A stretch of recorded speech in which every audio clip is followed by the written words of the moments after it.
छत्रपती संभाजीनगर मधील PhD धारक विद्यार्थी फेलोशिप त्यांना नोंदणीकृत फेलोशिप मिळावी यासाठी आजपासून अमरण उपोषणाला बसलेले आहेत। त्यांच्या मागण्या काय आहेत ते आपण आज जाणून घेऊया। तुमचं नाव काय? मी विजय धनगर, डॉक्टर बाबासाहेब आंबेडकर मराठवाडा विद्यापीठामध्ये संगणक शास्त्रामध्ये PhD करतो। नेमक्या तुमच्या मागण्या काय आहेत? तुम्ही अमरण उपोषणाला का बसलायत? गेली 2 वर्ष झाली। 14 महिन्यापूर्वी आम्ही देखील या स्वरूपाचं एक आंदोलन केलं होतं, आमरण उपोषण केलं होतं, ज्यात आमच्या ह्याच मागण्या होत्या। प्रमुख मागण्या की संशोधन करणाऱ्या PhDच्या सगळ्या विद्यार्थ्यांना नोंदणी दिनांकापासून फेलोशिप देण्यात यावी। परंतु 2 वर्ष उलटले, अद्यापही शासनाने आमची दखल घेतलेली नाही।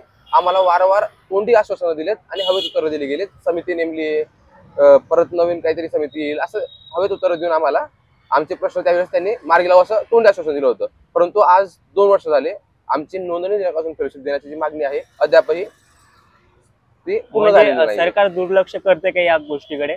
बिलकुल सरकारचं याकडे दुर्लक्ष आहे। एका बाजूला आपण म्हणतो की भारत हा देशाच्या पाठीवर तरुण देश आहे आणि या ठिकाणी तरुणांवर असा हा अन्याय या ठिकाणी केला जातोय। म्हणजे नेमकं प्रोसेस कुठपर्यंत आली किंवा काही सांगण्यात आलं का त्यांच्याकडून की आम्ही या तारखेपर्यंत किंवा या वर्षात करूया? 14 महिन्यापूर्वी ज्यावेळेस आम्ही आमरण उपोषण केलं होतं त्यावेळेस त्यांनी आमच्या उपोषणासाठी भेट दिली होती आणि आम्हाला उपोषण सोडण्यासाठी त्यांनी सांगितलं होतं। त्यावेळेस त्यांनी आम्हाला आश्वासन दिलं होतं की येत्या 4 दिवसात तुमचा जो प्रश्न आहे नोंदणी दिनांकाचा तो आम्ही मार्गी लावू, आणि या आश्वासनावर आम्ही उपोषण सोडलं होतं। परंतु आमच्याकडनं फक्त त्यांनी उपोषण सोडून घेतलं आणि परत पाय काढला, परंतु अद्यापही आमचा प्रश्न मार्गी लागलेला नाही। आता कोणाचा तुम्हाला फोन आलाय का किंवा कोणी भेटून गेले का अधिकारी की आम्ही हे मार्गी लावू म्हणून?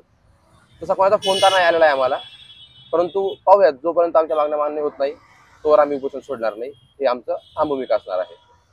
तुमचं अमरण उपोषण राहणार आहे? बिलकुल अमरणच। आता प्राण गेला तरी 72, परंतु आम्ही फेलोशिप मिळून या ठिकाणी शांत राहणार नाही। फेलोशिप मिळावी यासाठी PhD धारक विद्यार्थी अमरण उपोषणाला बसलेले आहेत आणि त्यांचं म्हणणं एवढंच आहे की जोपर्यंत आमच्या मागण्या पूर्ण होत नाही तोपर्यंत आम्ही उपोषणाला बसणार आहोत आणि प्राण गेला तरी पण त्याची आम्हाला काही पर्वा नाहीये। छत्रपती संभाजीनगर, राम बुधवंत।